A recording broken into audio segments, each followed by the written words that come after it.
श्री कृष्णा श्री कृष्णा श्री कृष्णा श्री कृष्णा। गुरुर्ब्रह्मा गुरुर्विष्णुः गुरुर्देवो महेश्वरः गुरुः साक्षात् परं ब्रह्म तस्मै श्री गुरवे नमः। तस्मै श्री गुरवे नमः। नारायणं नमस्कृत्य नरं चैव नरोत्तमं देवीं सरस्वतीं व्यासं ततो जयमुदीरयेत्। सर्वत्र गोविन्दनाम संकीर्तनं गोविन्द गोविन्द। दुर्गे दुर्गे दुर्गे दुर्गे दुर्गे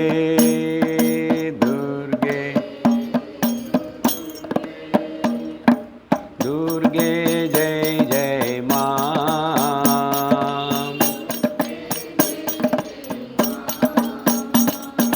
दुर्गे जय जय मां।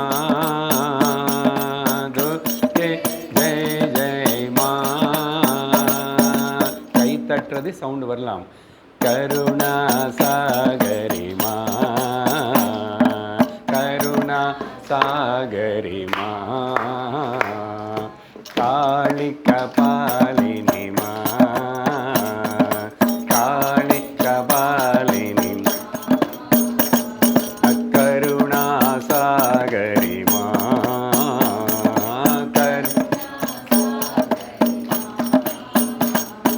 काली कपालिनी मां काली कपालिनी मां जगदोधारिणी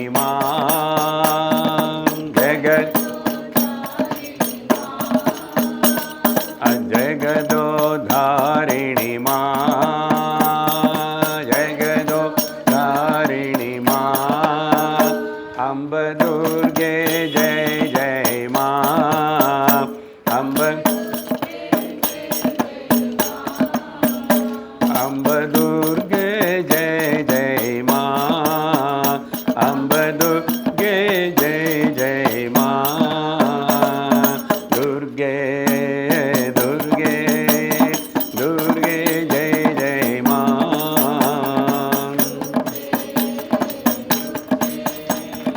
दुर्गे दुर्गे जय जय मां दुर्गे जय जय मां दुर्गे जय जय मां। दुर्गा मैया की जय। नवरात्रि महोत्सव की जय। हरि ओम तत्सत्। देवी आराधना நவராத்திரி மகோத்சவம் இன்னைக்கிலேருந்து தொடங்கியிருக்கு. சக்தி ஆராதனை நம்ம நாடு சுற்றி இருக்கிற சின்ன சின்ன சில நாடுகள் நம்ம கூடவே இதுக்கு முன்னாடி இருந்த அங்கே எல்லா இடத்துலையும் இந்த சக்தி ஆராதனை ரொம்ப பிரபலமாக இருக்குது. பக்தி மார்க்கத்தில் சக்தின்னு வழிபடுறது ரொம்ப பிரசித்தம், முக்கியமாகவும் சொல்லப்பட்டது. முக்கியமாக மகாபாரதத்தில் துர்கா தேவியுடைய ஸ்துதி ஆராதனா இதோடைய பெருமை அங்கங்கே பார்க்கப்படும். அதில் ஒரு விஷயம் மட்டும் ஞாபகப்படுத்துகிறோம். ஏன்னா இன்றைக்கி நவராத்திரி மகோத்சவம் ஆரம்பம்னால பாண்டவர்கள் 12 வருஷம் வனவாசம் முடிச்சுட்டு அதுக்கப்புறம் கடைசியாக ஒரு வருஷம் விராட்ட பர்வத்துக்கு விராட்ட நகரத்துக்கு போகணும் அக்ஞாத வாசத்துக்காக. அதனால்தான் அந்த பாகத்துக்கு பேர் விராட்ட பர்வம் அப்படின்னு பேர் கொடுக்கப்பட்டது. அந்த விராட்ட பர்வத்தில் விராட்ட நகரத்தில் போய் இருக்கிறதுக்காக எல்லாம் முடிவு பண்ணிட்டாங்க. இவளுடைய குருவான தௌமிய ரிஷி எல்லாம் சொல்லி எப்படியெல்லாம் நீங்கள் மாறுவேஷத்தில் இருந்தால் அங்கெல்லாம் அந்தந்த நீங்கள் போடுற ஒரு வேஷம் அந்த கேரக்டர் எப்படியெல்லாம் நீங்கள் நடந்துக்கணும்னு சொல்லிட்டு ட்ரைனிங் கொடுத்தாரு. அதெல்லாம் ஆனதுக்கு பிறகு தான் இப்போது நகர பிரவேசம் செய்யும்போதும் கரெக்டாக அப்போ தான் நவராத்திரிகள் ஆரம்பமாக இருந்திருக்கணும். ஏன்னா ஒரு வருஷம் கழிச்சிட்டு இவங்க விஜயதசமி அன்னைக்கு தான் இவங்களோட ஆயுதங்கள் எல்லாத்தையும் மறுபடியும் எடுத்துக்கிறாங்க. எங்கே வச்சாங்க? போகிறதுக்கு முன்னாடி ஆயுதங்கள்லாம் வச்சு அங்கே தர்மபுத்திரன் துர்கா தேவியோட ஸ்துதி பண்ணார். இது விராட்ட பர்வத்தில் நம்ம பார்க்கலாம். பாண்டவர்கள் நகர பிரவேச பர்வம், விராட்ட நகர பிரவேச பர்வம் 26 ஸ்லோகங்களோடு கூடியிருக்கிற துர்கா தேவியோட ஸ்துதி தர்மபுத்திரனால் சொல்லப்பட்டது. அதுக்கப்புறம் இந்த ஆயுதங்கள் எல்லாத்தையும் வச்சு சக்தினை ஆராதித்து அந்த ஸ்துதியோட விஷயம் கொஞ்சமாக சொல்கிறேன்.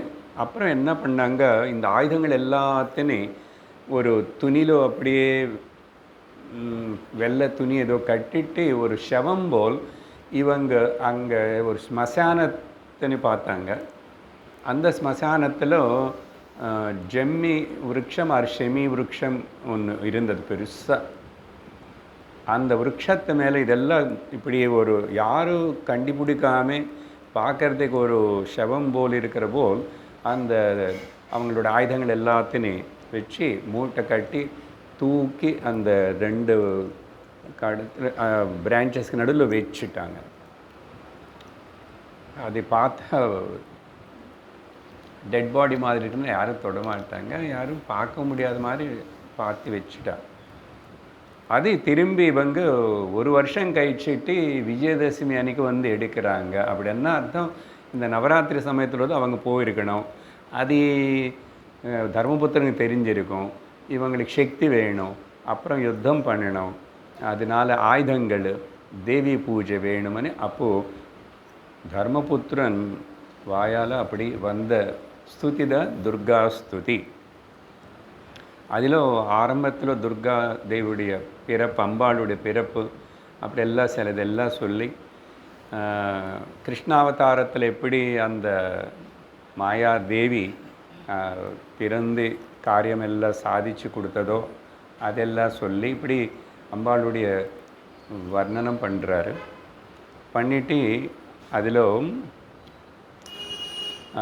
ஒரு ஸ்லோகத்தில் நமோஸ்து வரதே கிருஷ்ணே குமாரி பிரம்மச்சாரிணி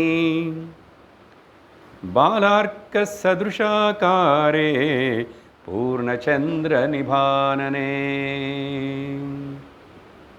அம்பாளுடைய அழகு வர்ணிக்கிறார். இதில் பிரார்த்திச்சவங்களுக்கு எல்லாருக்கும் வரங்களை கொடுக்குற ஓ தேவி,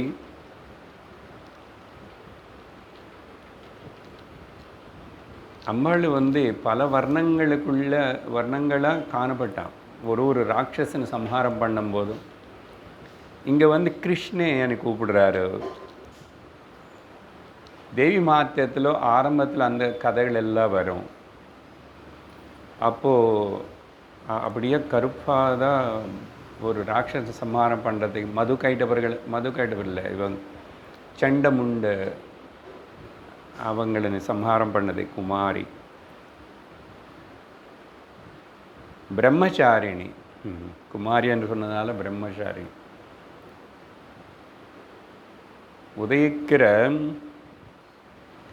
சூரியன் எப்படி காந்தியோட தேஜஸோடு இருப்பானோ, ஆனால் கருப்பாக இருக்கின்றார் இங்கே பாலார்க்க சதுருஷாக்காரே.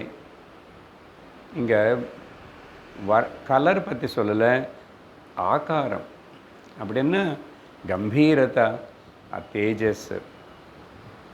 அப்புறம் இன்னொரு பக்கம் பார்த்தா முகம் சக்திக்கு தேஜஸ் சொல்லப்பட்டது.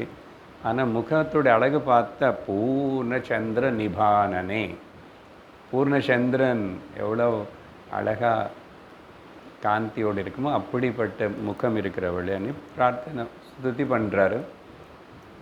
அப்படி சொல்லும்போது மற்றொரு ஸ்லோகத்தில் உன்னையே துர்கான்னு கூப்பிடுறாங்க தெரியுமா? குறிப்பாக இந்த நாமம், அம்பாளுக்கு எத்தனோ நாமங்கள் இருக்கு, ஆனால் இந்த நாமம் சொல்கிறாரு. அதனால தான் அந்த ஸ்துதிக்கு துர்கா ஸ்துதினே சொல்லப்பட்டது. துர்கா தாரயசே துர்கே தத்துவம் துர்கா ஸ்மிருதா ஜனைஹி. துர்கம்னா கஷ்டம், ப்ராப்ளம், டிஃபிகல்ட்டி. அப்படிப்பட்ட கஷ்டங்களிலிருந்து தாண்ட வைக்கிறவளா நீ இருக்கிறதுனால ஒன்று லோகத்தில் மக்கள் துர்கான்னு கூப்பிடுறாங்க. துர்கமம், பட் தாண்ட வைக்கிற, அதனால துர்கா அப்படியே நீ சொல்கிறாங்க. காந்தாரேஷு அவசன்னானாம் மக்னானாம் ச மகார்ணவை. ஸோ இப்படி எல்லா ஸ்திரீகளுக்குள்ள நீ அந்த ஸ்திரீன்னாவே அம்பாள், அம்பாள்னாவே தாயார், தாயார்னாவே இந்த தேவி சக்தினால. அப்போது ஒரு ஸ்திரீ ரூபத்தில் இருக்கிறதையும் சக்தி நீதா அப்படின்னு சொல்லிட்டு பாராட்டி சொல்கிறாரு. அதுக்கப்புறம் இவருடைய பிரார்த்தனை முடித்ததுக்கப்புறம் தர்மபுத்திரன் செஞ்ச இந்த 26 ஸ்லோகங்கள், அம்பாள் ஒரு 6 ஸ்லோகங்கள் அம்பாள் பேசுகிறாங்க.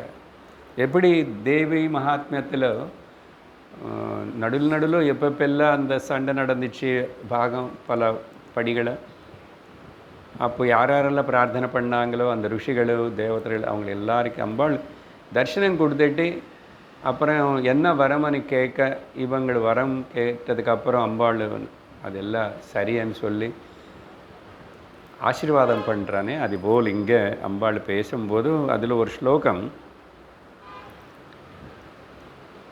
நதேஷாம் துர்லபம் கிஞ்சித் அஸ்மின் லோகே பவிஷ்யதி இதம் ஸ்தோத்ரம் வரம் பக்த்யா ஸ்ருணுயாத்வா படேத்வா. தர்மபுத்திர, நீ இப்படி அழகான இந்த ஸ்துதி என்னை பற்றி சொன்னிய, நீ இது யார் கேட்குறாங்களோ இல்லை படிக்கிறாங்களோ அவங்களுக்கு இது என்ன ஸ்தோத்திர வரம். ஸ்தோத்திரங்களுக்குள்ளேயே ஒரு சிறந்த ஸ்தோத்திரம். அப்படிப்பட்ட அவங்களுக்கு அசாத்தியமானதனேது ஒன்றும் கிடையாது வாழ்க்கையில். நதேஷாம் துர்லபம் கிஞ்சிது, அவங்களுக்கு இம்பாசிபிள் சாதிக்க முடியாது అనేది ஒன்றும் கிடையாது. ந பவிஷ்யத்தில் ஓகே அவங்களுக்கு அப்படின்னு சொல்லி அம்பாள் சொல்லி, அப்புறம் இவர் பிரார்த்தனையில் எங்களுக்கு ஜெயம் ஏற்படணும், நாங்கள் இப்படி ராஜ்யமெல்லாம் இழந்துட்டு இதெல்லாம் சொல்கிறார் அந்த ஸ்துதியில். அதனால் அம்பாள் கூட உங்களுக்கு திரும்பி ஜெயம் கிடைக்கும், கௌரவர்கள் எல்லோரும் உங்கள் கையில் எல்லோரும் போயிடுவாங்க, உங்களுக்கு ராஜ்யம் வரும், நல்ல அழகாக நீங்கள் ராஜ்யபரணம் பண்ண எல்லாம் அம்பாள் சொல்லி ஆசீர்வாதம் பண்ணியாச்சு பாருங்கள்.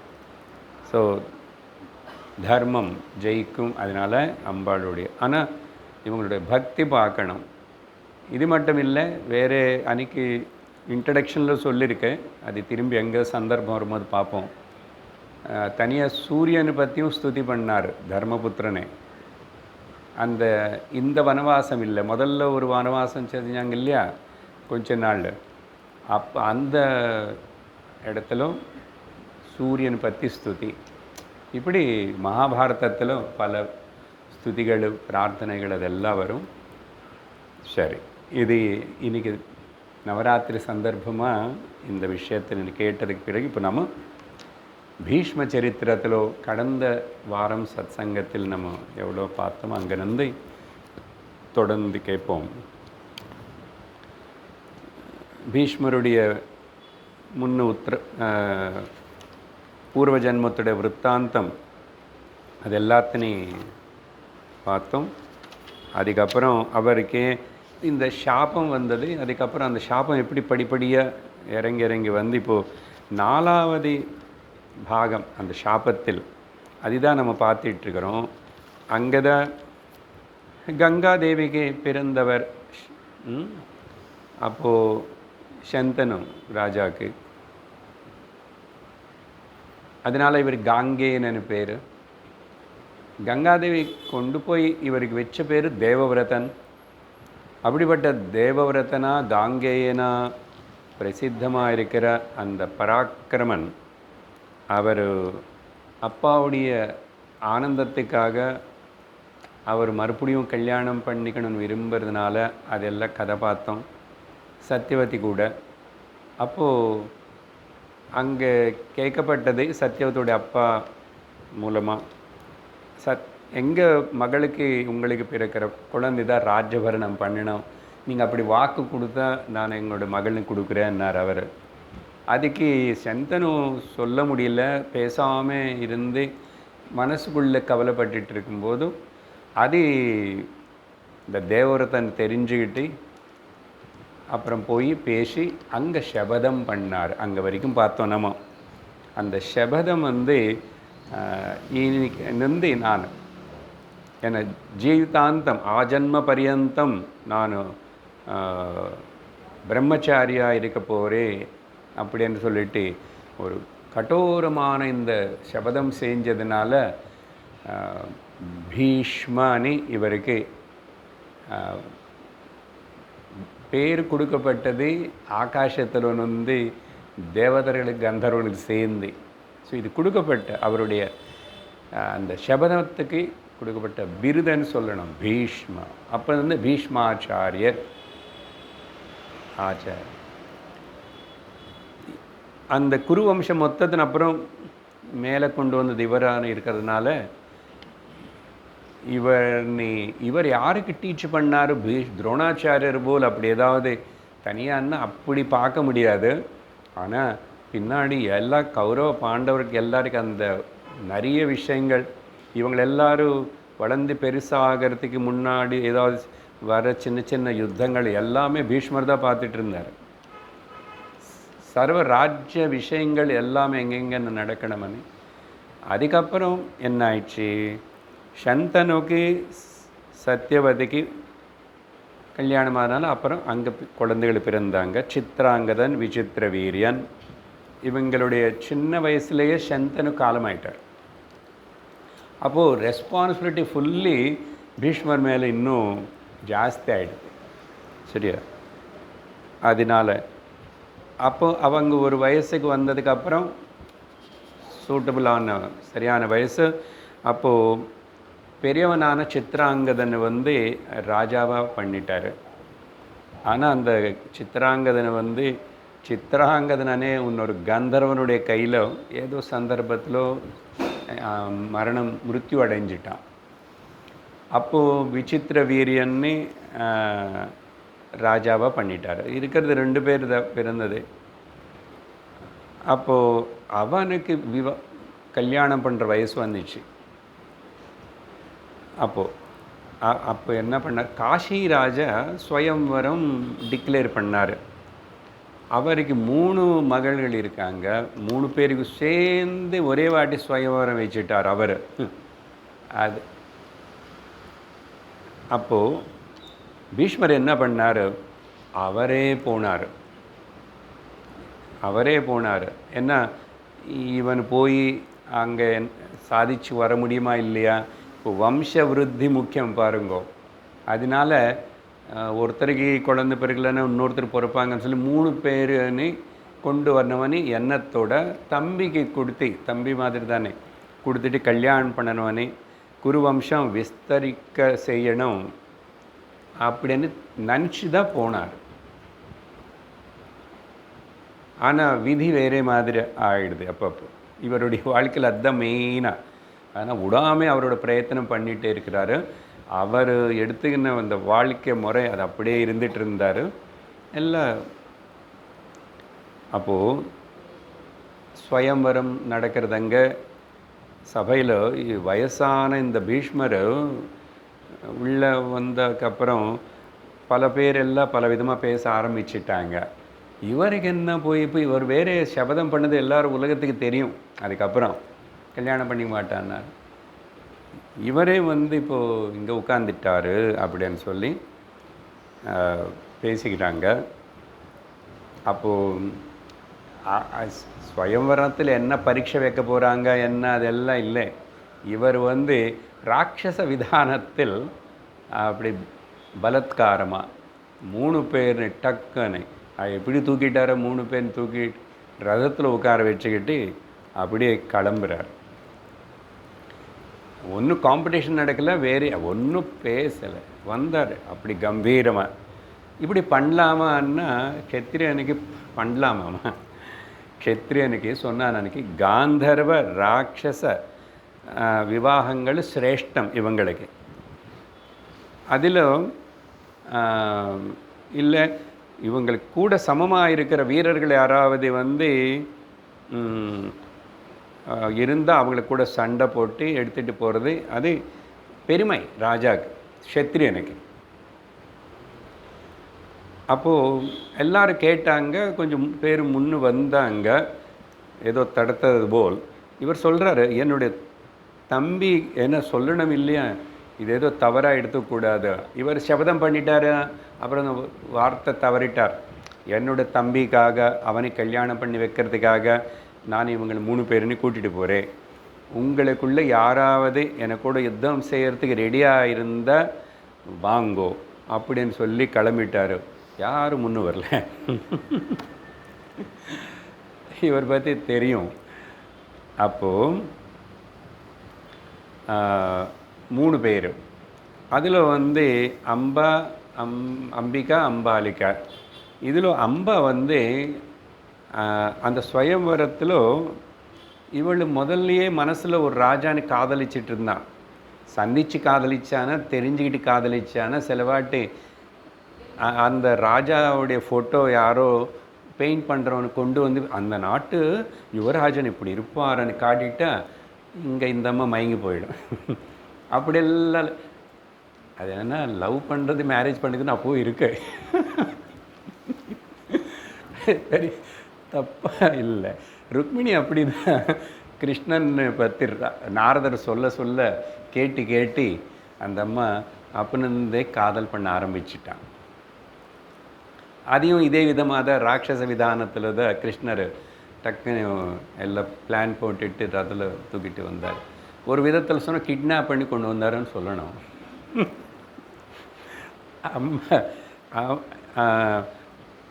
சால்வன் அது ஏதோ ஒரு ராஜா இருக்கான், சால்வன் ராஜா. அவங்களுக்கு நான் வரிச்சுக்க போகிறேன்னு மனசில் வச்சுருந்தார். அது அவங்களோட அம்மா அப்பா கூட தெரியும். ஓகே, அம்பாவுடைய அம்மா அப்பா கூட தெரியும் இந்த பொண்ணுக்கு அவர் மேலே காதல் இருக்குது, அவர் தான் விரும்புகிறான்னு சொல்லி. அப்போது சில ராஜாக்கள் இதில் முக்கியமாக அப்போது சால்வனுக்கு பயங்கர கோபம் வந்துச்சு. அவனுன்னு கொஞ்சம் பேர் ஏந்திச்சாங்க, கத்தி எடுத்துக்கிட்டு சண்டை போடணும் பீஷ்மர் கூட. ஆனால் ஒரு க்ஷணத்தில் அவங்கள தோத்திட்டாரு, ஓடி போயிட்டாங்க, பண்ண முடியல சண்டை. அப்புறம் 3 பேர்னு கூட்டிட்டு ஹஸ்தினாபுரத்துக்கு வந்துட்டார். அதுக்கப்புறம் கொண்டு வரும்போது கொண்டு வந்ததுக்கப்புறமும் அம்பை வந்து சொல்கிறான், நான் வந்து அவங்களோட அபிப்பிராயம், நான் ஆல்ரெடி மனசில் என்ன சாளுவன் ராஜா கிட்ட நான் காதல் பண்ணியிருக்கேன், அவர் வந்து நான் கல்யாணம் பண்ணுவேன், நீங்கள் இப்படி என்னை தூக்கிட்டு வரலாமா அப்படின்னு சொன்னதுக்கப்புறம் அந்த அம்மாவுடைய பேச்சு மதிப்பு கொடுத்துட்டு சரி அப்போ ஒன்று நான் வந்து அவர்கிட்ட அனுப்புகிறேன். ஆனால் பீஷ்மர் ஒத்துக்கிட்டு அம்பனை அனுப்பிச்சிட்டா அந்த அம்மா சாள்வ ராஜா கிட்ட போனான். அவன் வந்து இல்லை, நீ அவன் தூக்கிட்டு போனதுக்கப்புறம் எனக்கு வேண்டான்னு அவனு திரஸ்காரம் பண்ணிட்டான். அப்போது யார் என்னை வந்து தோக்கழிச்சிட்டு நான் நினச்ச ஒரு ஸ்திரீனு ஒருத்தர் எடுத்துகிட்டு போனதுக்கப்புறம் நான் திரும்பி அவர் கூட சண்டை போடாமல் ராஜாவுக்கு அவமானம் இல்லையா, அந்த விதத்தில் நான் ஸ்வீகரிக்கலைன்னு சொன்னார். அப்போது அது அதர்மம் ஆகிடும், அப்பௌருஷம் ஆகிடும் க்ஷத்திரியனுக்கு. பாருங்க, அவங்க நியமங்களை அனுசரிக்கிறாங்க க்ஷத்திரியன். அப்போது அங்கேயும் ஏற்றுக்கல, இப்போ இங்கே திரும்பி வர்றதுக்கு விரும்பலை. அம்பா வந்து அப்படியே நடுவில் மாட்டிக்கிட்டா வாழ்க்கை இப்படி ஆகிடும். அப்போது என்ன ஆயிடுச்சுன்னா பீஷ்மர் மேலே ரொம்ப கோபம் வளர்ந்துட்டே இருக்க, இவர் தானே காரணம் சொல்லி. ஆனால் தூக்கிட்டு வரும் முன்னாடி கூட சொல்லலாம். இங்கே மிஸ்டேக் யாருதானேது அப்புறம் நடுவில் வியாக்கியானம் செய்கிறவங்க கேட்குறாங்க, அம்பாது தான் மிஸ்டேக்கு இல்லை, அம்பாவுடைய அப்பா அம்மா சொல்லாமல் இருக்கிறது மிஸ்டேக். அப்போ யாரும் வாய் திறந்துக்கல சொல்லலை. இவர் என்ன பண்ணுவார் பார்ப்போம். ஆனால் இவர் தலைமையில் வந்து விடு போகிறதே, இவர் மரணத்துக்கே இப்போ அம்பா காரணமாக போகிறான். பாருங்க, விதி అనేది எப்படியெல்லாம் விளையாடும், என்ன கர்மா, எங்கே யாருக்கு என்ன சம்பந்தமோ தெரியாது, நமக்கு தெரியாது. அதுக்குனால கண்ணுக்கு காணப்படாத தெரியாதனால அது பேர் அதிருஷ்டம். அதிருஷ்டம் தெரியாது, பார்க்க முடியாது. நம்ம தமிழில் நினைக்கிற அதிருஷ்டம் லக்கு அது வேறு. அப்போது என்ன ஆயிடுச்சிங்க, கோபம் வந்து ஒரு உள்ள படி வாங்கினவனே எண்ணம் ஸ்திரீயாக இருந்தால் கூட அது ஜாஸ்தி ஆகிட்டே இருக்கும்போதோ அதுக்கப்புறம் எங்கேயுமே அம்மா அப்பா வீட்டுக்கும் போல, அங்கேயும் போல, இங்கேயும் வரல, காட்டுக்குள்ளேயே அப்படி சுற்றிட்டுருக்குறான். அப்போது ரொம்ப வருத்தப்படுறான், உள்ள நிறைய துவேஷம் இருக்குது, படி வாங்கினவன். சரி, அது அங்கே அப்படி நின்றுச்சு. இங்கே என்ன ஆகிடுதுன்னா, அம்பிகா அம்பாலிகா இவங்க 2 பேரும் விசித்திர வீரனுக்கு கொடுத்துட்டு கல்யாணம் பண்ணிட்டார், பீஷ்மர் பண்ண வச்சார். அதுக்கப்புறம் அங்கே காட்டில் சுற்றிட்டுருக்கிற இந்த அம்பை ஹோத்திரவாகனே ஒரு ருஷி இருக்கார். அந்த ருஷியோடைய ஆசிரமம் இங்கே தான் இருக்குன்னு கேள்விப்பட்டு அங்கே போனேன் அவர்கிட்ட. ஓகே, அதுக்கப்புறம் அந்த ஹோத்திரவாகன ருஷி யாருன்னா இவர் இந்த அம்பாவுடைய தாத்தா தான். இது என்னுடைய மகளுடைய மகள், அப்படி பேத்தி அப்படின்னு சொல்லி அவனுக்கு இவர் இந்த அம்மா சொன்ன அவருக்கு தெரிஞ்சதுக்கப்புறம் அம்பானு வந்து சரி வருத்தப்படாது, நான் வந்து எப்படியாவது இவங்களுக்கு நியாயம் ஏற்படுற போல் நான் பண்ணுறேன். ஏதாவது என்ன நியாயம் பண்ண முடியும்? இப்போ இந்த அம்மாவுக்கு நியாயம் என்னென்னா பீஷ்மருக்கு அடி கொடுக்கணும். அது இல்லை, ஏதோ போய் சொல்லி அட்லீஸ்ட்டு ஒத்துக்கிட்டு அங்காவது போய் கல்யாணம் பண்ணிக்கணும். அவர் ஒன்றும் வேண்டான்னு சொல்லலை, நீ தான் போகிறேன்னு சொன்னேன், அங்கே போன அவரே எடுத்துக்கல. ஆனால் அந்த கோபம் అనేది பாருங்களேன், கோபம் வந்ததுக்கப்புறம் அந்த அசூய பகை படி வாங்கிறதுனது வந்ததுக்கப்புறம் இப்போ எப்படி படி வாங்கிறதுனதில் இருக்கா, நல்ல விதமாக எப்படி நடக்கும்னு இல்லை, அவர் எப்படியாவது ஏதாவது பண்ணணும். அப்போது இந்த ரிஷி ஹோத்திரவாகன தாத்தா, நீ கவலைப்பட வேண்டாம், நான் வந்து பரசுராமன் கூப்பிட்டுட்டு அவங்கள மூலம் யுத்தம் பண்ண வச்சு எல்லாம் செஞ்சு, என்ன ரிஷி நானும் பண்ண மாட்டேன் எதுவுமே, உனக்கு நியாயம் ஏற்படுற போல் செய்கிறேன்னா. அப்போது பரசுராமனுக்கு தெரிவித்து வர வச்சிட்டார் எப்படியோ. அதுக்கப்புறம் பரசுராமன் கேட்டார் அம்பானே, என்ன ப்ராப்ளம்?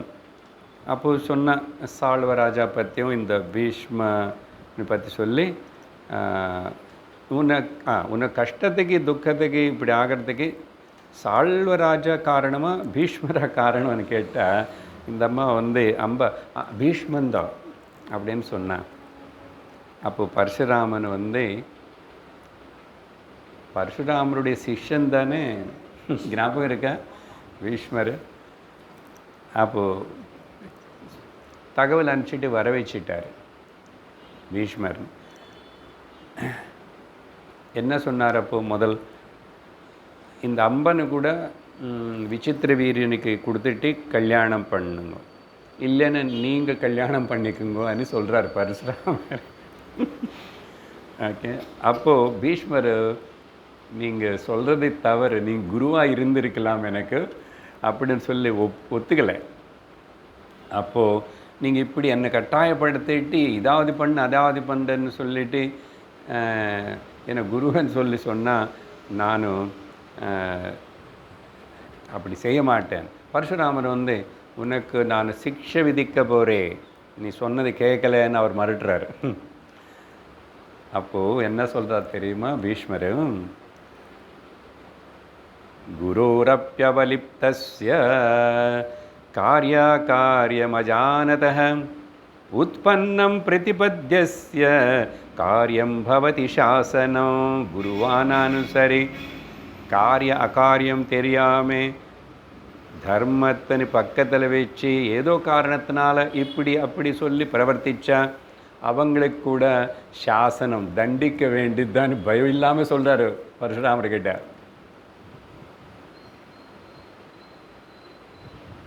அதனால் நிறைய விஷயங்கள் வந்து அந்த தர்ம விஷயங்கள் வந்து அப்படியே பிடிச்சி தான் வாழ்ந்தார் பீஷ்மர். ஒரே ஒரு நம்ம நினைப்போம், ஃபுல்லாக கேட்கும்போது புரியும், அவன் அப்போ ஏன் கௌரவர்கள் பக்கம் இருக்காருன்னு.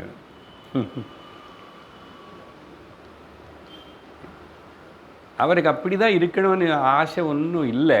ஆனால் அவங்களை சரி பண்ண முடியல, வெளியில் வந்து இவங்களுக்கு சப்போர்ட்டும் பண்ண முடியல. அப்படிப்பட்ட ஒரு சந்திக்த ஸ்திதியில் அவர் இருக்க வேண்டியது ஆகிடுப்பேன். ஒரு விதமாக சொல்லுவாங்க, நான் வந்து இவங்களுடைய சாப்பாடு தான் சாப்பிட்டுட்ருக்கேன்னா இவருக்கு అనేది எது வச்சுக்கலை. ராஜபோகங்களோட ராஜமாளிகையில் கூட தங்கிறது இல்லை பீஷ்மர், தெரியுமா? அது முழுசாக படித்தா தெரியும். ரொம்ப சாதாரணமான ஆல்மோஸ்ட் சன்னியாசி போல தான் இருக்கார். ஆனால் வெளியில் பார்த்தா ராஜ்யம் காரியம் இப்படி எல்லாம் பண்ணுறாரு. அதுக்கப்புறம் இவங்க எல்லோரும் வந்தாச்சு. ஆனால் அப்படி ஒரு என்னது அட்வைசராக இருக்கார். அதனால தான் பீஷ்ம ஆச்சாரியர். என்ன சொன்னார் இங்கே இப்போ? அதனால் காரியம் பவதி சாசனம் தான். அவங்களை நம்ம கண்டித்து ஏதோ ஒரு வழி பண்ணணும். அதனால் நீங்கள் அந்த விதத்தில் பேசினா நான் இப்படி தான் சொல்லணும் அப்படின்னு சொன்னால் ரெண்டு பேருக்கு நடுவில் பேச்சு பேதம் வந்துச்சா? இவன் இப்படி பேசிட்டாரா, அவருக்கு கொஞ்சம் பௌருஷம் இருக்கா, சரி பார்க்கலாம் ஒரு பார்வைன்னு சொல்லி சண்டை ஆரம்பித்தது. யாருக்கு? பீஷ்மருக்குன்னு பரசுராமருக்கு. சரஸ்வதி நதி கரையில் 21 நாள் யுத்தம். அப்போ பீஷ்மர் வந்து ஒரு சமயத்தில் கொஞ்சம் பலகீனமாகி ரதத்திலேயே உளுந்து போயிட்டுருக்கிறார். ஏன்னா பரசுராமர் சாதாரணம் என்ன, இவர் குரு அண்ணன், நிறைய அஸ்திர சாஸ்திரங்கள் எல்லாம் இவன் கற்றுக்கினது அவர்கிட்ட தான். அப்போது என்ன ஆயிடுச்சாமா, கொஞ்சம் பேர் பிராமணர்கள் ரூபத்தில் வந்தாங்க. பிராமணர்கள் வந்து பீஷ்மர்னே அப்போது ஆக்சுவலாக சன்செட் ஆகிறது. அதனால் சன்செட்டாக சூரிய அஸ்தமம் ஆகிறதுனா யுத்தம் செய்ய மாட்டாங்க இல்லையா. அந்த சமயத்தில் இவர் விழுந்து போனார். அப்போ பிராமணர்கள் வந்து இவனை கொஞ்சம் திரும்பி காப்பாற்றி ரதத்தில் திரும்பி ஒழுங்க உட்கார வச்சு அனுப்பிச்சிட்டாங்க. ரெஸ்ட் எடுத்துக்கணும் அனுப்பிச்சிட்டாங்க. அதுக்கப்புறம் அந்த ராத்திரி முழுசாக பீஷ்மர் வந்து ரொம்ப கவலைப்பட்டுட்டு சிந்திக்கிறார், எப்படி பரசுராமனை ஜெயிக்கிறது எப்படி. அப்போது திரும்பி அந்த ராத்திரி யோசிச்சுட்டு இருக்கும்போது ஒரு கலை போல் ஒரு ஏற்பட்டு அதே பிராமணர் சாயங்காலம் யார் வந்து காப்பாற்றிட்டாங்களோ அவங்கள எல்லாரும் அங்கே கனவுல பார்த்தார். அப்போ வந்து என்ன சொன்னாங்கன்னா, நீங்களும் நாங்கள் எல்லோரும் நம்ம எல்லோரும் ஒன்று தான் அப்படின்னு சொன்னாங்க. என்ன புரிஞ்சது? அங்கே 8 பேர் வசுகள் இவர் கிளம்பி வரும்போது 7 பேருடைய சக்தி வரைக்கும் கொடுத்துட்டு எப்பவுமே நாங்கள் உங்களுடைய ரட்சணைக்கு அதுக்கு எல்லாத்துக்கும் நாங்கள் இருப்போம், நீங்கள் சீக்கிரமாக இந்த சாபம் எல்லாம் முடிச்சுட்டு வருவீங்கன்னு சொல்ல அவங்க தான். அதனால் நீங்கள் நாங்கள் ஒன்று தானே, அஷ்டவசூல் நம்ம எல்லோரும் ஒன்று தானே அப்படின்னு சொன்னாங்க. சொல்லி ஒரே ஒரு வழி இருக்குது பரசுராமனை ஜெயிக்கிறதுக்கு. என்னென்னா மோகனாஸ்திரம் விடணும். மோகனாஸ்திரம் உங்களுக்கு போன ஜென்மத்தில் உங்களுக்கு தெரியும், ஜஸ்ட் நினச்சி பாருங்கள், உங்களுக்கு ஞாபகம் வரும். இது பரசுராமனுக்கு தெரியாது. அப்படின்னு சொல்லி அதுக்கப்புறம் ரெடி பண்ணிட்டாங்க. உதயத்தில் ஸ்மரிச்சா போதும் உனக்கு அந்த மோகனாஸ்திரம் ஞாபகம் வரும். அப்போது பீஷ்மனுக்கு ரொம்ப ஆச்சரியமாயிடுது. அப்புறம் ரொம்ப ஆத்ம விஸ்வாசம் வந்துச்சு. அதுக்கப்புறம் இனிமேல் இங்கே முடியாது, வேறு வழி இல்லைன்னு சொல்லி மோகனாஸ்தனம் பிரயோகம் பண்ணுறதுக்கு ரெடியாக இருக்கார் பரசுராமர் மேலே. அடுத்த நாள் யுத்தத்தில் பரசுராமர் வந்து ஒத்துக்கிட்டார், நீ இந்த அஸ்திரம் விட்டுட்டா நான் தோற்று போயிடுவேன், எனக்கு இது தெரியாது, இது நான் தடுத்த முடியாதுன்னு. அப்போது விடாமல் நான் தோற்று போயேன்னு ஒத்துக்கிட்டா விடமாட்டான். அந்த சந்தர்ப்பத்தில் நிறைய பித்ரு தேவதர்கள், நாரதர் ப்ளஸ் இந்த வசுகள் கூட வந்து சரி அவர் ஒத்துக்கிட்டார்ல, தலை குனிஞ்சிட்டார். அதனால் அந்த மோகனாசனம் விட வேண்டாம் அப்படின்னு சொன்ன. அப்போது பரசுராமர் வந்து பீஷ்மனுடைய சக்தி பராக்கிரமங்கள் எல்லாம் பார்த்து, அவருடைய நேர்மை எதெல்லாம் பார்த்து ரொம்ப பாராட்டிட்டு, அப்புறம் பீஷ்மன் ஆசீர்வாதம் பண்ணி அவன் அனுப்பிச்சிட போயிட்டான். அம்பா கிட்ட சொல்கிறாரு, நான் உனக்கு உதவி செய்ய முடியல, நம்ம எதிர்பார்த்துட்ருங்க அங்கே ஒரு ஏதாவது பண்ணுவார், நான் உனக்கு ஒன்றும் பண்ண முடியாது, ஐ ஆம் ஹெல்ப்லெஸ். அப்பாவது அந்த அம்மா வந்து விட்டுட்டு போகலாம்ல. பாருங்கள், மனுஷனை விடுறது అనేది ஒன்றும். அதனால தான் சொல்கிறாங்க, அப்படி செய்கிறாங்க. உயிர் போனான்னு சரி விட மாட்டேன். அப்படி தான் சில பேர் இருக்க, சில பேர் பண்ணுறாங்க. சினிமாவில் அதை நினச்சிக்க வேண்டாம், நிஜமாவே என்னமோ அது ஒரு அவங்களுக்கு ஒரு இது. என்னோடய வார்த்தை என்னன்னு போனதுக்கப்புறம் என்னதான் இருக்குது, அவங்களுக்கு போன நீ போன பேச்சு கிடையாது, சரீரம் கிடையாது, ஒன்றும் கிடையாது.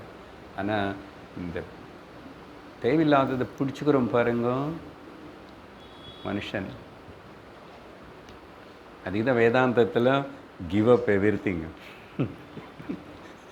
எவ்ரிதிங் சர்வம் தெஜ. அந்த சர்வம் உட்டி கொடுத்தவன் உட்டி கொடு.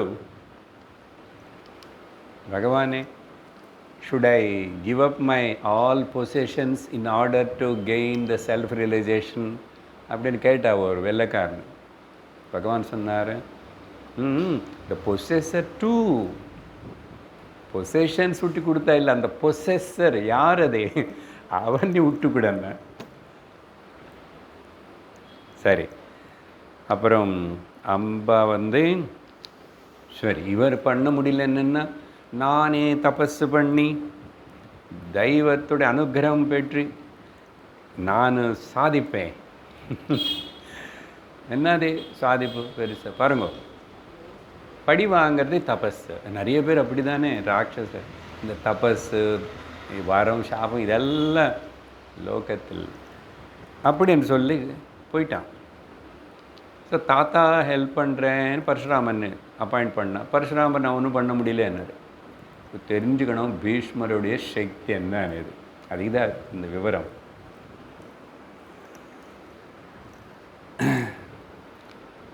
இப்படிப்பட்ட இந்த குரு கூட சண்டை போடுறது, அந்த அம்மா இப்படி நான் விடமாட்டே படி வாங்குறேன், நான் தபஸ் செய்ய போகிறேன்னு பீஷ்மர் அப்புறம் என்கொயரி பண்ணார். இந்த ஸ்பைஸ் குடாச்சாரி வச்சு அந்த அம்மா என்ன பண்ணுறாங்க அதுக்கப்புறம், என்ன அப்படி அவ்வளோ தீவிரமாக இருக்கானே அப்படின்னு சொல்லிட்டு தே வில் பி கேர்ஃபுல். அந்த அம்மா தபஸ் பண்ண போகிறான், தெய்வ அனுகிரகம், பயங்கரமான தபஸ். அப்போது பீஷ்மருக்கு ரொம்ப மனசில் அப்போவே ஒரு விரக்தி வந்தது.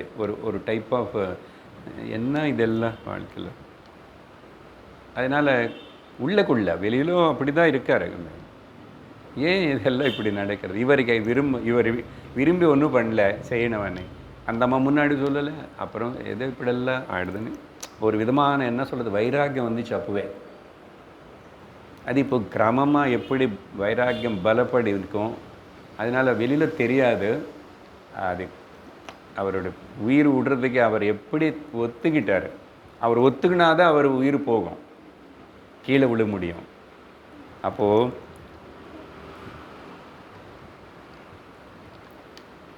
கங்காதேவி வந்தான். அம்மாவுக்கு தெரிஞ்சு போச்சு பையன் இப்படிப்பட்ட தேவையில்லாத விஷயத்தில் மாட்டிக்கிறாங்க. அம்மாவுக்கு எப்படி இருக்கு. அப்போது கங்கை வரல, அம்மா கங்கை దగ్గరికి இவரே போயிட்டார். போய் இதெல்லாம் சொன்னதுக்கப்புறம் என்ன ஆசீர்வாதம் பண்ணுங்கோ, எனக்கு கொஞ்சம் எல்லாம் பண்ணுற பரக்கிரமும் சக்தி எல்லாம் இருக்கு, ஆனால் மனசுக்கு ஒரு கஷ்டமாக இருக்குது இப்படி எல்லாம் அப்படின்னு சொன்னால். இப்போது யாருடைய துக்கத்துக்கு யாரு காரணம் அப்படின்னு ஒரு கேள்வி. இது அம்பா கேட்டுக்கிட்டானோ இல்லை பீஷ்மர் கேட்டுக்கிட்டானோ நம்ம கூட இது வேணும். யார் துக்கத்துக்கு யார் காரணம், இல்லை துக்கத்துக்கு ஒரு மனுஷனுக்கு யார் காரணம். சரி, அம்பா என்ன பண்ண, கங்கை கரையில் தபஸ் பண்ண ஆரம்பிச்சிட்டான். தபஸ் பண்ணி பண்ண பண்ண பண்ண பண்ண கொஞ்சம் நாளுக்கு அப்புறம் சரீரம் ரொம்ப தபஸ்ன்னாவே அதுதானே, தீவிரமான தபஸ் பண்ணணுன்னா சாப்பிடக்கூடாது, இல்லை கொஞ்சம் சாப்பிடணும், இலை சாப்பிடணும், பழம் சாப்பிடணும், ஜலம். நம்ம அம்பாளே அப்படி தான் தபஸ் பண்ணா, சிவன் கல்யாணம் பண்ணிக்கிறதுக்காக பரமேஸ்வரனை. அதனால தான் அந்த ஹைமவதி அங்கே பிறந்ததுக்கு அப்புறம் தபஸோ தபஸ், ஒன்றும் சாப்பிடாம பலகீனமாக முதல்ல இலையெல்லாம் சாப்பிட்டுட்டு இருந்தான். அதையும் விட்டதுனால அப்போ எல்லா ருஷிகள் வந்து ஏன் இப்படி அபர்ணன் ஆகிட்டுன்னு அந்த அம்மாவுக்கு அப்புறம் அபர்ணான்னு பேர் வந்துச்சு. நம்ம அழகாக வச்சுக்கிறோம். அபர்ணா, இலை கூட சாப்பிட மாட்டே, என்னம்மா இது. அப்போ தான் ஹிமவானுடைய பாரிய அம்பாளுடைய அம்மா மா அப்படின்னு என்னன்னா, இவ்வளோ தபஸ் பண்ணாது, இந்த அளவுக்கு கஷ்டப்படுத்தாது அப்படின்னு சொல்லி. அதே சம்ஸ்கிருதத்தில் ரெண்டும் அது பார்ட்டிகிள்ஸ் அது என்ன மான்னா வேண்டாம் வேண்டாம் அதுன்னு சொல்லு. அதனால் உமான்னு பேர் வந்துச்சு. ஏய் நல்லா இருக்கேன்.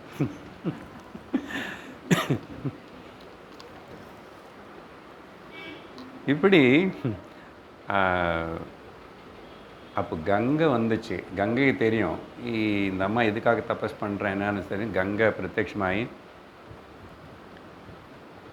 ஒருவேளை உனக்கு இந்த தபஸ் சித்திக்காமே நீ சரீரம் விட்டுட்ட, நீ வந்து ஒரு நதியாக மாறி போயிடுவேன், உனக்கு அப்போ இந்த ரூபம் இருக்காது அப்படின்னு சொன்னான். அதனால் whether you become successful or not, okay, நீ சரீரம் விட்டதுக்கப்புறம் ஒரு நதியாக மாறிடுவேன்னு சொன்னால் அம்பா வந்து அதெல்லாம் காதில் போட்டுக்கல, கேட்கல. சரி இந்த கங்கை கரையில் உட்கார்ந்தா தான் இந்த அம்மா வந்து இப்படி எல்லாம் சொல்கிறாங்க, இந்த இடம் வேண்டான்னு சொல்லிட்டு அங்கேருந்து கிளம்பிட்டான். பாருங்க, விநாசகாலே விபரீத புத்தின்னு சொல்லி அந்த விநாசனம் சொல்ல கேட்காது, மனசு கேட்காது, மனுஷன் கேட்க மாட்டான். அது அப்படி தான் போய் மாட்டிக்கணும், மோதிக்கணும். வத்ச தேசம் பக்கம் எங்கோ போனான்.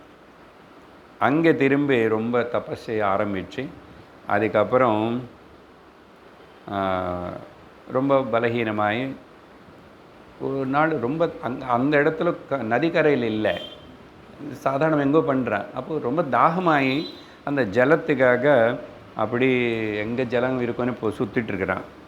போகும்போது சக்தி இல்லாமல் நடக்கிறதுக்கு கூட அப்படியே கீழே விழுந்துட்டான், அன்கான்ஷியஸ் ஆகிட்டான். அப்போது அந்த அம்பாவுடைய என்ன சொல்லணும், சைத்தன்யம்னு சொல்கிறாங்க. சைத்தன்யம் ஒன்றாகாது உண்மையாக, பட் அவங்களுடைய சக்தி ஜீவான்னு சொன்னால் அது 2 பாகம். அதில் பாதி வந்து நதியாக மாறிச்சு. ஏன்னா கங்கை சொன்னாங்க இல்லையா, பூர்ணமாகலை, பாதி மட்டும் சரி நதியாக மாறிச்சு. அந்த நதி இப்போ கூட இப்போ எங்கே இருக்கோ அது அம்பா பேர்லேயே பிரசித்தமாக அப்புறம் இருக்குது. அப்புறம் அந்த திரும்பி பாதி சக்தி இருக்குல்ல, பாதி சைத்தன்யமும் பாதி, இது நமக்கு புரியாது. அது வந்து யோகா அந்த பாஷையில் சொல்லுது. அது எப்படி பாதி போய் பாதி இருக்குமா, எங்கே போகும் என்ன, மொத்தத்தில் பாதி. அதை வச்சுட்டு மறுபடியும் தபசு செய்ய ஆரம்பிச்சுட்டா ஈஸ்வரனை பற்றி. யார் தனியாக சின்ன சின்ன தேவதா அப்படி இல்லை, ஈஸ்வரனை பரமேஸ்வரனை தியானம் பண்ண ஆரம்பிச்சுட்டு அதுக்கப்புறம் பரமேஸ்வரன் வந்து தபஸ் ரொம்ப பண்ணதுக்கப்புறம் வந்துட்டார், வந்து வரம் கொடுத்தார். இந்த வரம் கொடுக்குறதே ஒரு ரொம்ப ப்ராப்ளம். எதுக்கு என்னான்னு யோசிக்க வேண்டாமா? நீ தபஸ் பண்ண இல்லைன்னு ஹிரண்யகசிபுக்கு எதுக்கு பிரம்மதேவன் வரம் அப்படி கொடுக்கலாம் என்ன சொன்னார். அதுக்கப்புறம் நாராயண பகவான், பிரம்மாஜி பாரு கொஞ்சம் யோசிக்கணும், நீ இப்படியெல்லாம் அள்ளி வரம் கொடுக்குறேன்னு. அதே போல் சிவனுக்கும் சொல்லுவார். ஆனால் நாராயண பகவான் எப்பவுமே அப்படி வரம் கொடுத்தது இல்லை. ஃபர்ஸ்ட் ஆஃப் ஆல் அவர் அப்படி யாரும் அந்தளவுக்கு தபஸ் பண்ண மாட்டாங்க. இந்த அறக்குறை பக்தாளு தான் எனக்கு அது வேணும் இது வேணுங்கிறத சிவன் கிட்ட பிரம்மா இவங்கக்கிட்ட போவாங்க. அதுக்கப்புறம் அது சார்ட் அவுட் பண்ணுறதெல்லாம் நம்ம நாராயண பகவான் தான் ப்ராப்ளம். அப்போது வரம் கொடுத்தாரு. என்ன வரம் கொடுத்தாரு? இந்த அம்மா எதுக்கு பண்ணால் என்ன அதெல்லாம் தெரியும். நான் எப்படியாவது பீஷ்மன் மேலே பழி வாங்கணும். இப்போ ஆல்மோஸ்ட் இந்த ஜென்மம் போயிடுச்சு, பாதி ஜீவ பிரிஞ்சு போயிடுச்சு.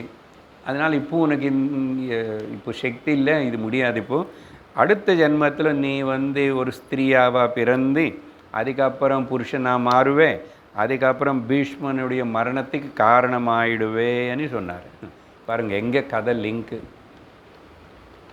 யாருடைய கர்மம் எப்படி எங்கே தீர்த்தணுமோன்னு பார்த்தா இப்படி இருக்கு. எல்லாம் சொல்லியாச்சு முன்னாடி, ப்ராட்காஸ்டட் ஃபுல்லி. அப்போது பாஞ்சால தேச ராஜா துருபதன் வந்து துருபதனுடைய வீட்டில் பிறந்தான். இந்த துருபதன் வந்து அவனோட கதை தெரியுமில்ல, துரோணருக்கு அவருக்கு ஒத்துக்காது, அவர் துரோணர்னு எப்படியாவது இது பண்ணணும்னு அதில்லை. அப்போது துருபதன் அவர் கூட ஒரு வரம் வாங்கி வச்சுருந்தார் இந்த அம்மா பிறக்கிறதுக்கு முன்னாடி. அதனால அது 2 கோயின்சைட் ஆனாத அந்த இடத்துல. நம்ம ஒரு இடத்துல பிறக்கிறோம்னு சொன்னால் அந்த யாருக்கு பிறக்கிறோமோ அந்த தாய் தந்தைகளுடைய கர்மா நம்ம கர்மா எல்லாமே ப்ராப்பர்லி யூபிஐ லிங்க் போல் லிங்க் தான், எல்லாம் லிங்க் இருக்குது. இப்போ எனக்கு கூட பிறந்த தம்பி அண்ணா அக்கா எல்லாருக்கும் சம் எக்ஸ்சேஞ்ச் ஆஃப் தி கர்ம பலம் இவங்கள மூலமாக தான். இப்படி தான், இதுதான் உனக்கு செட்டப்பு, நீ இங்கே தான் ஆக்ட் பண்ணணும். அதுபோல் அப்போது துருபதனுக்கு வரம் வாங்கி வச்சார். என்னென்னா பீஷ்மன் இல்லை துரோணர் விஷயம் அப்படி இருந்தால் கூட பீஷ்மர் மேலே கூட இவருக்கு கோபந்தான். ஏன்னா பீஷ்மர் கீழே தானே துரோணர் வேலை பண்ணிட்டு இருக்கிறாரு. அவர் காசு கொடுத்து அவர் வாழறார். பீஷ்மனை கொலை பண்ணக்கூடிய சக்தி இருக்கிற ஒரு மகன் வேணும்னு கேட்டால் அவருக்கு என்ன வரும் தெரியுமா? அதேபோல் முதல்ல ஸ்திரீயாக பிறந்து அதுக்கப்புறம் அவன் புருஷனாக மாறும். அவன் பீஷ்மனுடைய மரணத்துக்கு காரணமாகவன். இவருக்கு இங்கே வரம் சாங்ஷன் ஆயிடுச்சு, அந்த அம்மாவுக்கு சாங்ஷன். இப்போ இங்கே வந்து பிறக்கணும், அவ்வளோதானே. இப்படி பிறந்தான். ஸோ பீஷ்மனுடைய ஜீவன சரித்திரத்தில் மொத்தம் அவருடைய வாழ்க்கை முழுசாக அவனை துவேஷிக்கிற ஒரே ஒரு వ్యక్తి, ஒரே ஒரு ஆள் இந்த அம்பா. அம்பா பவானி ஜெய ஜெகதம்பே. அதுக்கப்புறம் இப்போ பீஷ்மனுக்கு கவலைப்படுறாரு. இப்படி எல்லாம் ஏதோ பண்ணுவான் செய்வான்னு அவருக்கு தெரியும். பரசுராமன் ஜெயிச்சிட்டார் இல்லை யுத்தம் பண்ணி, ஆனால் அம்பானை மறக்கலை. ஏன்னா அந்த அம்மா விடமாட்டா. ஷீ இஸ் வெரி அடமெண்ட் இந்த விஷயத்துலன்னு இவருக்கு தெரியும். அதனால ரொம்ப கவலைப்பட்டார். அந்த அம்பா திரும்பி இப்படியெல்லாம் தபஸ் பண்ணால் வேறு இடத்து வரம் வாங்க சொல்ல. அப்போது என்ன, இந்த பூமி மேலே இருக்கிற எந்த இன்னொரு மனுஷனும் என்னை ஜெயிக்க முடியாது. ஆனால் இந்த தபஸு செஞ்சு அந்த சக்தினால் வரம் வாங்கி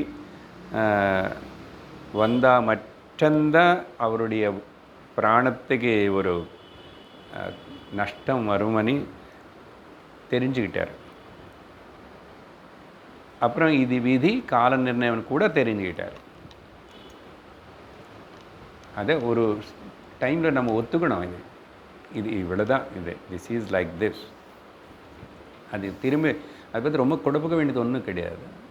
லெட் இட் கோ, ஆகட்டுமே. ஒரு நாள் வந்து நாரதர் வியாசர் 2 பேரும் தரிசனம் கொடுத்து அம்ப விஷயம் மொத்தம் சொன்னாங்க. இவருக்கு டீட்டெயில்டாக சொன்னாங்க. சொல்லி என்ன சொன்னாங்கன்னா, அதனால் அம்பை இப்படி பண்ணால் இப்படி பிறகு போகிறான், அப்படி பண்ணுறேன், அவங்கள பற்றி நீங்கள் கவலைப்படுறது விட்டுடுங்கன்னு சொல்லிட்டாங்க. சொல்லிட்டு தெய்வ நிர்ணயம். அதனால் தெய்வ நிர்ணயம் புருஷ பிரயத்தனத்தினால மாறாது. இங்கே தெய்வ நிர்ணயம்னா கர்ம பலவனுக்கு ஞாபகம் வச்சுக்கணும். சரியா? அதனால் தெய்வம் அவருக்கு ஒன்றும் அப்புறம் அவருக்கு என்ன இப்படியெல்லாம் படுத்திட்ட எல்லாரும் அவருக்கு ஒன்றும் வராது. தெய்வ நிர்ணயம் மீன்ஸ் நம்ம கர்ம பலம், அது யாரும் மாற்ற முடியாதுன்னு அர்த்தம். அப்போது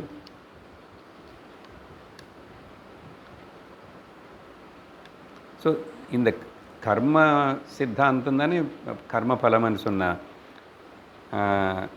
அது என்ன எது மேலே ஆதாரப்பட்டிருக்கு? ஒரு மனுஷனுடைய செயலைகள், சேஷ்டைகள். அப்போது அவனுடைய ஆலோசனை, அவனுடைய சேஷ்டை அது மேலே ஆதாரப்பட்டு தான் இருக்கும் இந்த கர்ம சித்தாந்தம். அதுக்கு பேர் தான் அந்த கர்ம பலம் என்றோம். அதுதான் தெய்வ நிர்ணயம்னா நீ அதை பற்றி உனக்கு தெரிஞ்சுக்க முடியாது. ஃபர்ஸ்ட் ஆஃப் ஆல் அது எவ்வளோ இருக்கு, எங்கே இருக்கு, ஏன் இருக்கேன்னு தெரியாது. இப்போ இங்கன்னா ஏதோ அவர் வந்து இவங்களுக்கு சொன்னார், நாரதர் வந்து சொன்னதுனால இவருக்கு தெரிஞ்சு, நமக்கு ஏதோ தெரியும். அப்படி சூப்பராக சென்சஸ் பவர்ஸ் இருக்கிறவங்களுக்கு ஏதோ கொஞ்சம் கொஞ்சம் தெரியறது. சாதாரண நமக்கு என்ன தெரியும்?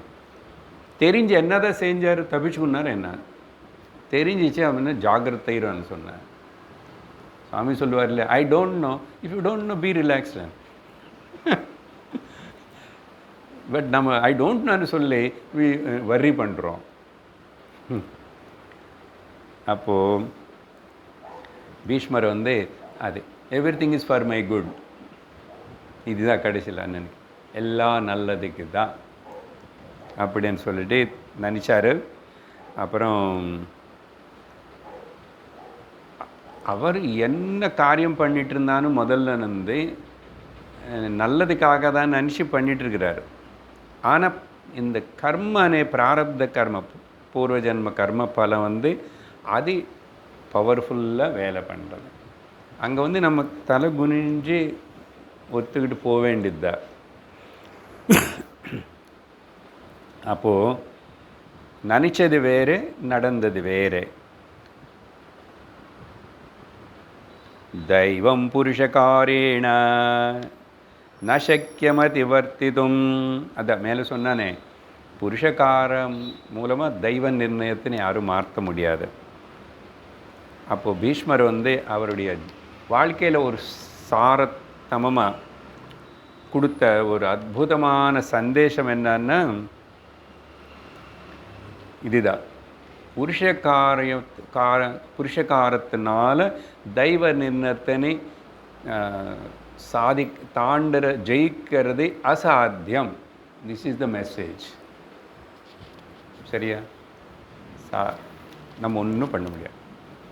அப்போது இந்த 4வது தசை, இப்போது அவரோட சாபம் இங்கே தூரம் வந்துச்சா, இங்கே தான் டர்னிங் பாயிண்ட் வந்து அவர் நிறையாவே வைராக்கியனாயிட்டார், அந்தர்முகம் ஆயிட்டார். யார்? பீஷ்மர்.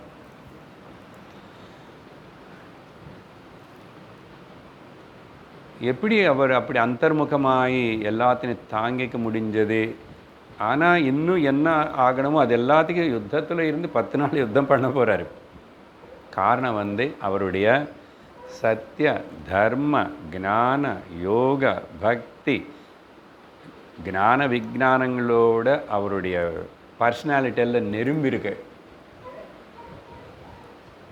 Is a all-rounder, integrated personality. அதனால் அவருக்கு இப்போ கடைசியில் அம்பசைய மேலே இருந்து கூட கிருஷ்ணனை பற்றி அப்படி தியானம் பண்ணி அழகான ஸ்துதி பண்ண போகிறாரு. சரி, இவருடைய வாழ்க்கையில் இப்போது கேட்டோம். இதெல்லாம் இன்னும் ஒரு சம்மரைஸ் பண்ணி அப்படி நடந்த இந்த விஷமமான நெகட்டிவ் இன்சிடெண்ட்ஸு, கட்டங்கள் அந்த என்ன அப்படின்னு பார்த்தா 1 by 1 அப்படி குழந்தைகள் இல்லாமல் இவருடைய 2 தம்பிகளும் இறந்து போயிட்டான். ஆனால் இவர் எதுக்காக அசல் அங்கே சபதம் பண்ணதே? நான் கல்யாணம் பண்ணிக்க மாட்டேன்னு யாரோ பிறந்து அவன் ராஜா ஆக போகிறான்னு இவர் பண்ணால். ஆனால் அங்கேருந்து பாருங்கோ, எல்லாமே நெகட்டிவ். நம்பர் 1 சொல்லிட்டேன். அப்புறம் அதனால் இப்போ பீஷ்மன் மேலே டிபெண்ட் ஆக முடியாது. அது குருவம்சம் வளர்கிறதுக்கு அவர் தான் பண்ணிக்க போகிறதில்ல. அப்போ சந்தானத்தோட வம்ச அபிவிருத்திக்காக மறுலாம் சத்தியவதி விவாகம் சாந்தன் ஆசைப்பட்டு, அப்புறம் தன்றி சுகத்துக்காக இவர் வந்து ஆஜன்ம பிரம்மச்சாரியம் ஸ்வீகரித்து கூட தன்றி ஆசை நிறைவேற்ற முடியல. I am putting in a point wise. கதை கேட்டோம், நிறைவேற்ற முடியல. அப்புறம் அந்தப்புறத்தில் இருந்தே ஆந்தரிகமாக சந்நியாசியாக இருந்து எந்த அந்தர்ப்புத்த சுகத்தினையும் அனுபவிக்கலை. ஆனால் அப்படி இருந்து திரும்பி ராஜ ரட்சணைக்கு, தேச ரட்சணத்துக்காக, வம்ச உத்தரணத்துக்காக இப்போது எல்லாத்துக்கும் இவர் தான், வேறு இன்னொருத்தர் யாரும் இல்லை. எதுக்கு?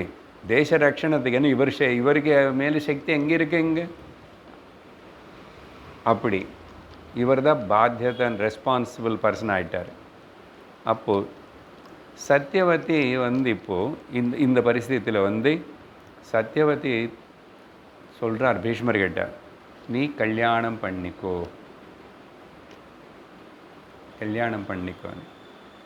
இல்லை, இந்த அம்பிகா அம்பாலிகா இருக்காங்களே 2 பேர் ஹஸ்பண்ட்ஸ் தான் போயிட்டான். இவங்கள மூலமாக நீ சந்தானத்தினை வெளியில் யாருன்னு கல்யாணம் பண்ணிக்கலன்னா வம்சத்தினை காப்பாற்றுன்னு கேட்குறாங்க. யார்? சத்தியவதி தாய். ஆனால் தாய் தான் இப்படி ஒரு சஜஷன் கொடுத்தா கூட, இப்படி நானும் நீங்கள் சொன்னது போல் நான் பண்ணால் சத்தியவத்தை என்ன சொல்கிறாருன்னா, நான் தாயாராக சொல்கிறதுனால உன்னோட தாயாரை இது நீ பண்ண இது அதர்மம் ஆகாதன்னு சொல்கிறான் சத்தியவத்தை. இப்போ பீஷ்மனுக்கு ஒரு சந்திக்தமாயிடுச்சு, சங்கடம். ஒரு பக்கம் ராஜ்ய தேச சொன்னானே வம்ச ரக்ஷண யுவர் ரெஸ்பான்சிபிலிட்டி இல்லை, அதுக்கு தான் இங்கே இருக்கார் அப்படி. ஆனால் ஆத்ம தர்ம ரக்ஷணம் இன்னொரு பக்கம் இருக்கேன் அப்படி சொன்னது உலகம் மொத்தம் பிரசித்தமானது. அந்த வார்த்தை என்ன சும்மா அப்படி பார்த்தீங்களா எவ்வளோ மதிப்பு அந்த வார்த்தைக்கு. ராமர் அப்படி தானே. ஸோ ஆத்ம தர்ம ரக்ஷணம் ஒரு பக்கம், இன்னொரு பக்கம் தேச ரக்ஷண வம்ச ரக்ஷண ஆயிடுத்து. நான் எது முக்கியம் அப்படியானே இதில் ஏது அனுசரித்தா கூட, அதாவது இதாவது அனுசரித்தா கூட இவரோட வாழ்க்கை மேலே ஒரு மச்சம் ஏற்படும். கரெக்டா? அதனால் பாருங்க எப்படி இருக்கும் டெசிஷனு. சத்தியவதி கேட்டது தர்மந்தான், சும்மா பார்த்த ஒரு பக்கம்.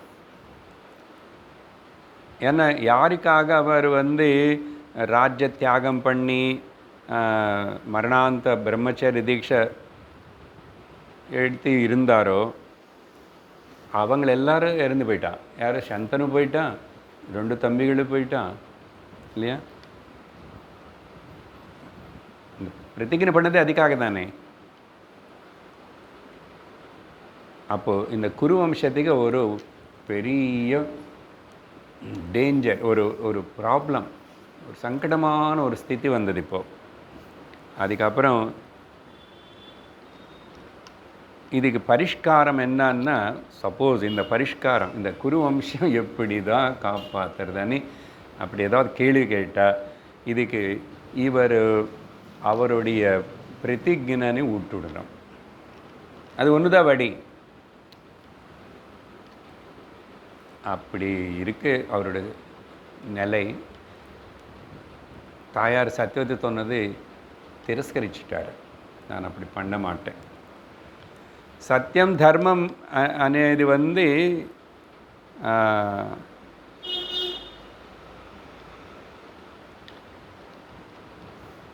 சத்தியம் தர்மம் అనేది என்ன சொல்கிறாருன்னா, இங்கே ஒரு கருத்து, அது பௌத்திக விஷயங்களுக்கு சம்பந்தப்பட்டது கிடையாதுன்றார். சத்தியம் தர்மம் எதுக்கு சத்தியம் அனுசரித்து தர்மம் அனுசரிச்சுன்னு சொல்கிறோம், அது இங்கே மெட்டீரியல் பெனிஃபிட்டுக்காக இல்லை. ஆனால் அது நமக்கு பார்க்குறதுக்கு அப்படி எதோ இருக்கும், புண்ணியம் வருவனே. பட் இவர் என்ன சொல்கிறாருன்னா, அது ஆத்மக்கு அந்தர்கதமாக சேர்ந்த விஷயங்கள். இப்போ வேதாந்தத்துக்கு ஞானத்துக்கு லிங்க் பண்ணால் நம்ம சாதன சத்துர சம்பத்தி கர்மயோக உபாசனை அப்படின்னு சொல்லி குவாலிஃபிகேஷன் தானே சொல்கிறோம். அதனால் பாருங்கள் எவ்வளோ சூக்ஷ்மமாக சொல்கிறாரு. தர்மம் செஞ்சால் நீ அப்படி வாழ்ந்த புண்ணிய லோகம் போவே, அது சொல்லலை. ஆத்மக்கு நெருங்கி இருக்கிற அப்படின்னு நீ ஆத்மானு தெரிஞ்சுக்கிற ஞானம் அடையணும்னா உனக்கு சத்தியம் தர்மம் இதெல்லாம் இருக்கணும்ன்றார். அதனால் என்ன சொல்கிறேன், பொதுவாக ஆத்தியாத்மிக உள்ள வளர்ச்சி வேணும், ஸ்பிரிச்சுவல் க்ரோத் வேணும். அதுக்காக ஆந்தரிக தர்மம் முக்கியம், அதுக்கு பௌத்திக தர்மம் முக்கியம் இல்லைன்னு திரஸ்காரம் பண்ணிட்டார் சொல்லி. அப்புறம் பஞ்சபூதங்கள் ஒரு வேளை அதோடைய தர்மத்தை விட்டுட்டா கூட, ஆனால் தார்மிகன் இப்படிப்பட்ட ஒரு கஷ்டமான ஒரு சூழ்நிலை வரும்போது சத்திய தர்மத்தின் விடக்கூடாதுன்னு சொல்கிறாரு.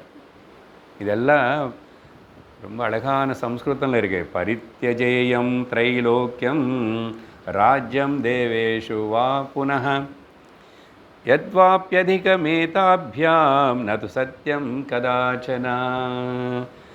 ஓகே, 3 லோகங்கள் அடையிறதுக்காக ராஜ்யம், அதுக்காக நீங்கள் ராஜ்யத்தின்னு தேவ சரீரங்கள்னு ஏதாவது அப்படி விட்டுட்டு போகலாம்.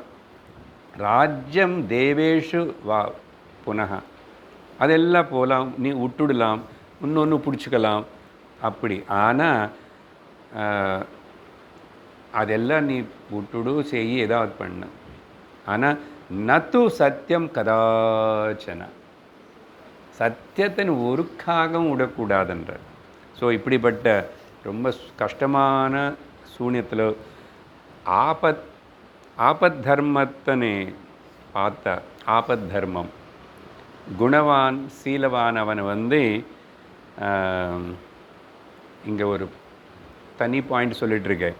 இப்படிப்பட்ட ஒரு சூழ்நிலையில் ஆபத் தர்மமாக எடுத்துக்கிட்டு ஒரு குணவான சீலவானான அனுஷ்டவான, புரியுறது இந்த வார்த்தையில், அனுஷ்டவானான பிராமணோத்தமன் உபயோகப்படுத்திட்டு சந்தானம் வர வைக்கிறதுக்காக அப்படி பண்ணலாமன்னு பீஷ்மரே சத்தியவதி சொல்கிறாரு. நம்ம நினச்சோம் சத்தியவதி தான் நினச்சாங்க வியாசன்னு அந்த சஜஷன் கொடுத்ததே. என்ன, இவருக்கு தெரிஞ்ச அளவு தர்மம் இன்னொருத்தருக்கு யாருக்கு தெரியாதோ, தெரிஞ்சான்னு அது இப்படி ஞாபகம் வச்சுட்டு கரெக்டாக சொல்ல.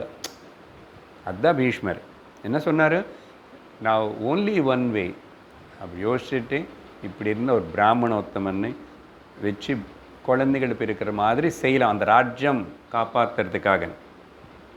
ஸோ பீஷ்மர் இந்த ஆபத் தர்மத்தின்னு சொல்லி இந்த ராஜ்யத்துக்கு வம்சத்துக்கு ஏற்பட்ட கஷ்ட காலத்தில் தப்பிக்கிறதுக்கு வழி பார்த்தாரு. அந்த மாதிரி ஆயிடுது. அதுக்கு அடுத்தது இன்னொரு பெரிய விஷம கட்டம் என்னன்னா அதுக்கு அப்புறம் நடந்தது. ஸோ மெயினில் அவர் வாழ்க்கை சுற்றி பார்க்குறதுனால நான் அங்கங்கே போகிறேன். திரௌபதிக்கு திருதராஷ்டிரனுடைய சபையில் நடந்த அந்த அவமானம், பராபவம். துரியோதன் சொல்ல துஷாசன் என்ன பண்ண, திரௌபதினை இழுத்திட்டு வந்தான். அப்புறம் கர்ணன் சொன்ன துணியெல்லாம் இழு, ஸ்ட்ரிப் ஹேர் சாரி அதெல்லாம்னு சொல்லி கர்ணன் சொன்னான். நாம் அப்போது திரௌபதி அந்த சந்தர்ப்பத்தில் ஒரு கேள்வி கேட்குறான்.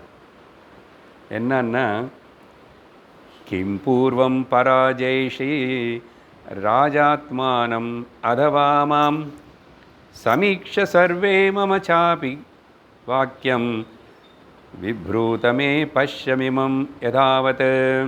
என்ன கேள்வி கேட்குறாருன்னா, என்னுடைய பர்த்தன் ராஜான்னா தர்மபுத்திரன் தானு தோல்வியடைஞ்சி என்ன தோல்வி அப்படின்னு என்ன அப்புறம்தான் என்னை படி வச்சாரா?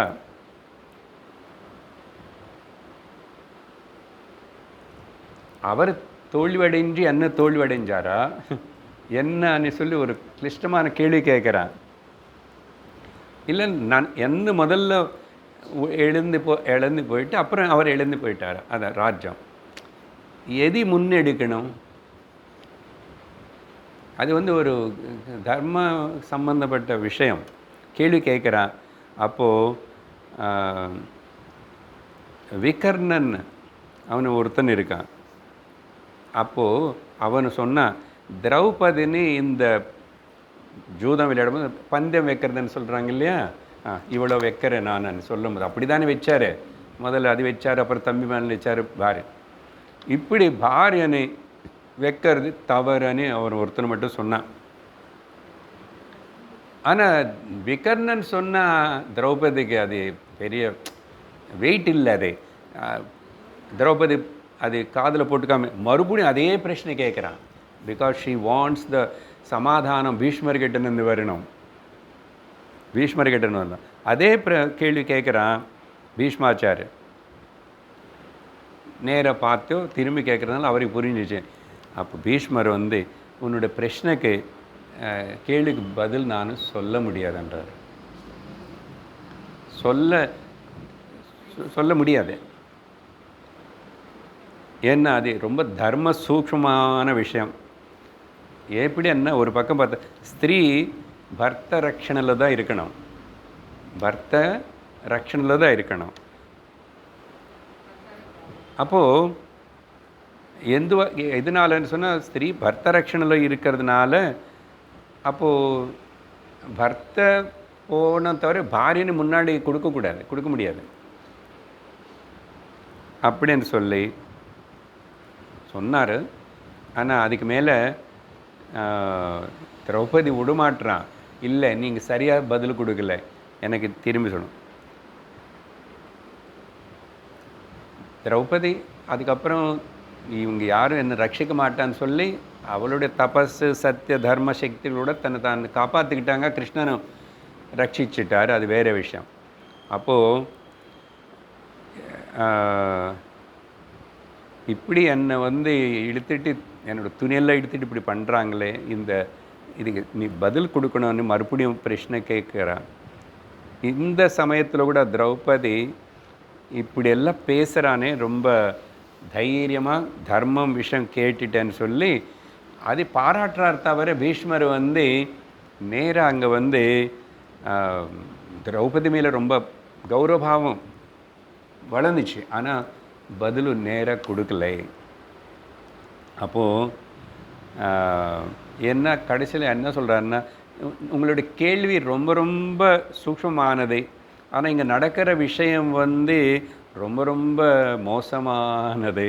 அதனால நான் சமாதானம் உங்களுக்கு சொல்ல முடியாது அப்படின்னு அதே சொன்னார் திரும்பி. சரியா? இதுதான் என்ன அவர் நீ இழுக்கிறது பின்னாடி. குருவம்சத்துக்கு ரெஸ்பான்சிபிலிட்டி பாத்தியத்தை எடுத்துகிட்டு பெரியவர் தானே இருந்து கூட, இப்போ எதுக்கு இந்த பாயிண்ட் சொல்கிறேன்னா, இருந்து கூட ஒரு ஸ்திரீக்கு சபையில் வஸ்திராபகரணம் பண்ணும்போது நிறுத்த முடியல.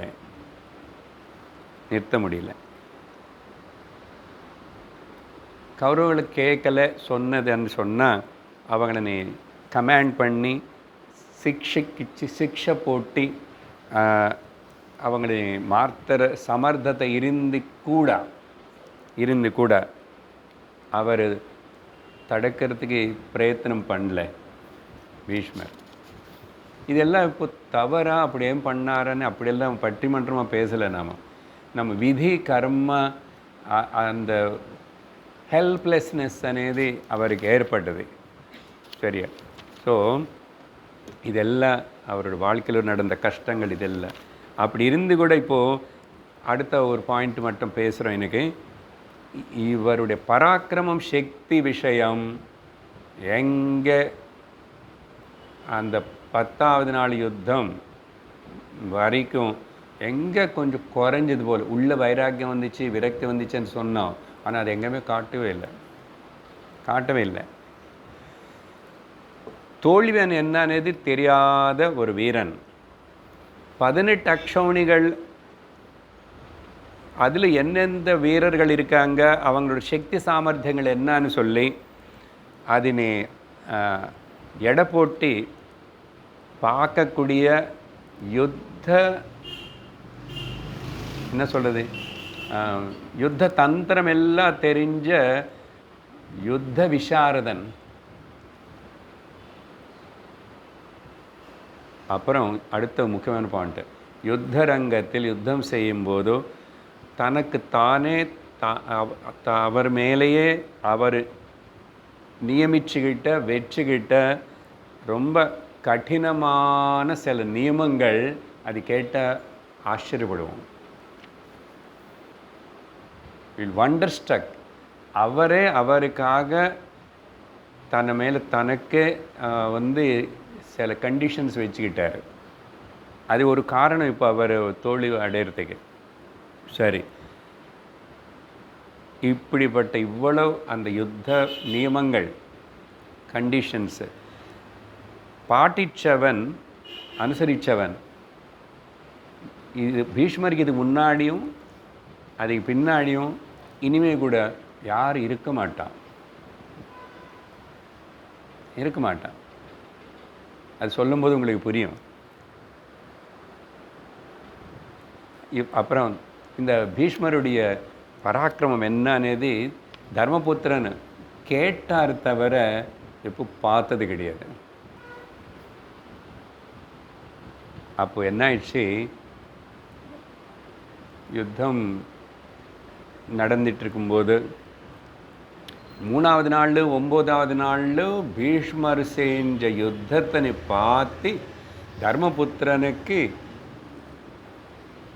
நம்ம ஜெயிப்போமனே ஒரு ஆசை இல்லவே இல்லை. he lost the hope. அப்போ எப்படியோ தம்பிகள் எல்லாரும் கிருஷ்ணர் இவங்க எல்லாரும் பேசிட்டு எல்லாரும் சேர்ந்து பீஷ்மர் இருக்கிற அந்த குடாரத்துக்குள்ளே போயிட்டாங்க. ஏன்னா அவருடைய நேற்று 9வது நாள் நடந்த யுத்தம் 3வது நாள் எல்லா நாள் அவர் தான் 10 நாள் அவர் தான் கமாண்டர். எத்தனை பாண்டவ சைன்யங்கள் நஷ்டமாயிடுச்சுன்னா அவர்னால தான் நிறைய நஷ்டமாயிடுது பாண்டவரோட சைன்யம். அதை பார்த்து தர்மராஜனுக்கு குபுக்குன்னு உள்ள ரொம்பவே பயப்பட்டான். எப்படி தான் நாம் ஜெயிக்க போகிறோம்? அதனால தான் இப்போ என்னமோ எல்லாரும் நான் சொல்லிட்டு தர்மபுத்திரன் இப்படி பயந்தனால போய் அவர் கிட்ட அந்த வீர பராக்கிரமன் கிட்ட போயிட்டு யுத்தத்தில் எங்களுக்கு எப்படி ஜெயம் ஏற்படும்னு கேட்குறாரு. தாத்தா கிட்ட அவ்வளோ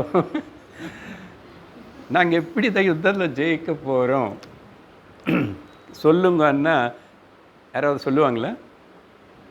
பீஷ்மர் சொல்கிறாரு, நான் இருக்கிற வரைக்கும் உங்களுக்கு ஜெயம் வராது, அசாத்தியம்.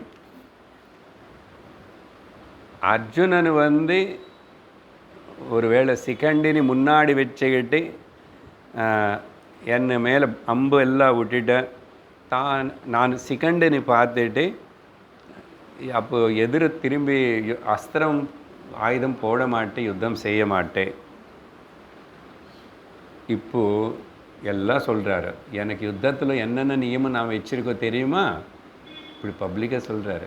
நல்லது தானே. அப்படி என்ன அவருக்கு உள்ளக்குள்ளே தெரியும், பாண்டவில் தான் ஜெயிப்பாங்க, தர்மம் தான் ஜெயிக்கும்.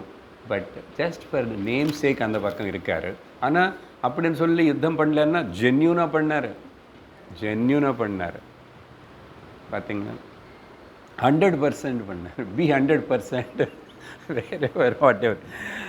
அப்போது சொல்கிறாரு, நாஹம் ஜேதும் ரணே சக்யः சைனைரபி சுராசுரைः ஆத்மசாஸ்திரம் ரணே யத்தோ குருஹீத கார்முகः. தேவத்தலுக்கு தானவர்கள் எல்லாரும் சேர்ந்து சைன்யம் மொத்தம் வந்தானு சரி, ஏன்னு இந்த யுத்தத்தில் யாரும் ஜெயிக்க முடியாது. சரியா? ஆனால் நானா அஸ்திரத்தினை விட்டுட்டா தவறே, நான் தான் யுத்தம் பண்ண மாட்டேன்னு போதுமன்னு நினச்சா தவறே, அதர்வைஸ் நாட் பாசிபிள் அப்படின்னு சொல்லி அவர் சொல்கிற இந்த நியமங்களை பார்த்தா நமக்கு அப்படியே ஒரு ஆச்சரியம் வரும், மேனு சிலிக்கும். என்ன சொல்கிறார் பாருங்கள், லிஸ்ட்டு தான் டக்குன்னு முடிச்சிடும். ஸோ என்ன கையில் இப்போ படித்த அந்த ஸ்லோகம், ஆயுதம் இருக்கிற வரைக்கும் தேவதானவர்களுக்கு சேர்ந்து வந்தால் கூட அவங்க ஜெயிக்க முடியாது. நான் ஆயுதத்தினை எப்படியே எடுக்காமல் இருப்பானோ அப்போ தான் நீங்கள் என்ன ஜெயிக்க முடியும். அதுக்கப்புறம் நானாக யுத்தத்தில் வச்சுக்கின சில எந்த சந்தர்ப்பத்தில் இந்த மாதிரி நான் யுத்தம் பண்ண மாட்டேன்னா,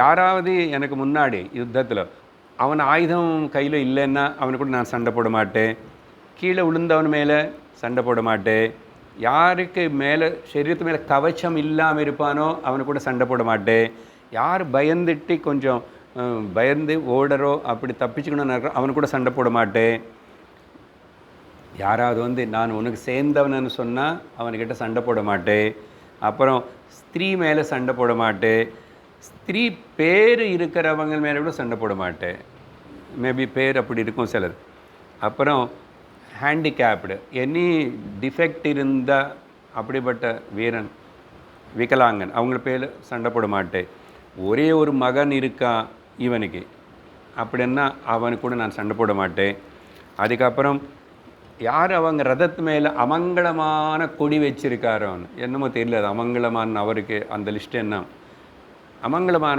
கொடிக்கு சிஹ்னம் இருக்கும் இல்லை ஒன்று எம்பலம், அப்படி இருந்து அவங்களுக்கு கூட சண்டை போட மாட்டேன். அதுக்கப்புறம்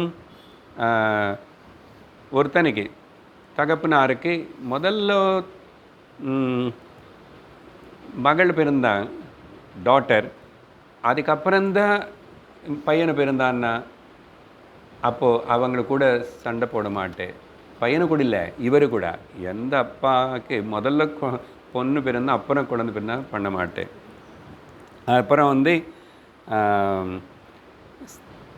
ஸ்திரீக்கு சமமாக ஸ்திரீ சுபாவம் இருந்தால் அவங்களுக்கு கூட சண்டை போட மாட்டேன். யாருக்கு தம்பிகள் அண்ணகள் இல்லை, சோதரர்கள் இல்லை, அப்படி இருக்கிறவன் கூட சண்டை போட மாட்டேன். பிறக்கும்போது இதை லாஸ்ட்டு, பிறக்கும்போது ஸ்திரீயாக பிறந்து அதுக்கப்புறம் புருஷனா அப்படி யாராவது மாறிஇருந்தால் அவங்கள கூட சண்டை போட மாட்டேன். யாருக்கு அசல குழந்தையே இல்லையோ அப்படிப்பட்ட ராஜா கூட சண்டை போட மாட்டேன். இத்தனை நியமம் வச்சுக்கிறார் இவர். இப்போ இதில் மெயினாக அந்த ஸ்திரீயாக பிறந்து அதுக்கப்புறம் புருஷனான சிகண்டி மூலமாக, அப்போது பீஷ்மர் வந்து அவருடைய பராக்கிரமான பார்க்கணும்னு இதை பிரத்யட்சமான சாட்சி. அப்புறம் என்ன வேறு, கிருஷ்ணர் வந்து நான் ஆயுதம் எடுக்க மாட்டேன் யுத்தத்தில்னு சொல்லி 2 பேருக்கு வாக்கு கொடுத்தாரு, துரியோதனனுக்கு.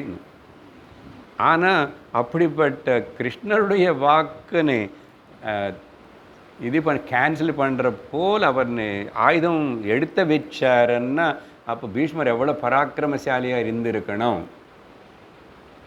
It's not a story. ஏன் எடுத்தாருன்னா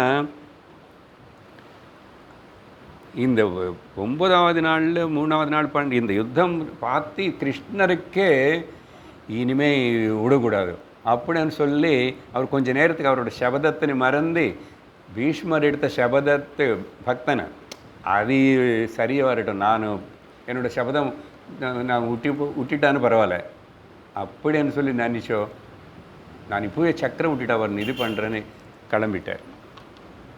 அப்போ தான் அர்ஜுனா கிருஷ்ணா கிருஷ்ணா வேண்டாம் தாத்தா விடு அப்படி இப்படின்னு கொஞ்சம் பிடிச்சி அங்கே வஸ்திரம் இது பண்ணி ஆனால் காட்டிட்டார், எடுக்க வைக்கிறன்னார்ல அதுக்காக. ஆனால் கிருஷ்ணர் அஸ்திரம் விடலை, கையில் எடுத்த வச்சார். இப்படிப்பட்ட பெருமை இருக்கிற பீஷ்மர். அதனால் இப்படி இவருடைய விஷயமெல்லாம் தெரிஞ்சுக்கிட்டு அவருடைய அனுமதி எடுத்துக்கிட்டு சிகண்டின்னு முன்னாடி வச்சுக்கிட்டு பீஷ்மன் எதிர்க்க வேண்டிய பரிஸ்திதி வந்ததுன்னா என்ன இவனுக்கு பெருமை? அவர்னு தானே பாராட்டணும். அவர் எல்லாம் சொல்லி பர்மிஷன் கொடுத்தாராம்மா, நீங்கள் சிகண்டின்னு கொண்டு வந்து முன்னாடி வச்சுக்கோ, நான் ஆயுதம் எடுக்க மாட்டேன். அதனால தான் இதுதான் அவருடைய பராக்கிரமம் முன் லோகத்திலையும் சாஸ்வதமாக ஞாபகம் வச்சுக்கிறதுக்கு ஒரு அற்புதமான ஒரு சந்தர்ப்பம், சன்னிவேஷம். சரி, இதோடு இங்கே நிறுத்திட்டு அடுத்தது அந்த 10வது நாள் என்ன ஆயிடுச்சு, அவர் எப்படி கீழே விழுந்துட்டார். விழுந்ததுக்கப்புறம் அவருக்கு ஏற்பட்ட அந்த அம்பு செய்யப்படக்க பெட்டு இப்படி யாருக்கு இப்போ வரைக்கும் நடக்கலை. அது வந்து பாரதத்தில் ஒரு அசாதாரணமான பெருமை, கௌரவமாக சொல்கிறது எது அந்த அம்பசை மேலே படுத்து. அப்படி இருந்து 58 நாளில் உத்தராயணம் வர வரைக்கும் எதுக்கு அந்த வெயிட்டிங்கு, அதுக்கு 2-3 காரணம் இருக்குது. அப்போ எப்படி அவருடைய அடுத்த முக்கியமான இது வந்து ஞான விஷயத்தினை அவர் லோகத்துக்கு கொடுக்கணும். அதுதான் பெரிய சாந்தி பருவம். அது நம்ம சாந்தி பருவம் உள்ளே போய் பார்க்கல, but how the life ends, அங்கே நடந்த அந்த ஆச்சரியமான விஷயங்களை நம்ம அடுத்த வகுப்பில் சத்சங்கத்தில் பார்ப்போம். ॐ स्वस्ति प्रजाभ्यः परिपालयन्तां न्यायेन मार्गेण महिं महिषाः गोब्राह्मणेभ्यः शुभमस्तु नित्यं लोकाः समस्ता सुखिनो भवन्तु काले वर्षतु पर्जन्यः पृथिवी सस्यशालिनी देशोऽयं क्षोभरहितः ब्राह्मणाः सन्तु निर्भयाः ॐ शान्तिः शान्तिः शान्तिः हरिः ॐ श्रीगुरुभ्यो नमः हरिः ॐ हरि ओं तत्सत्।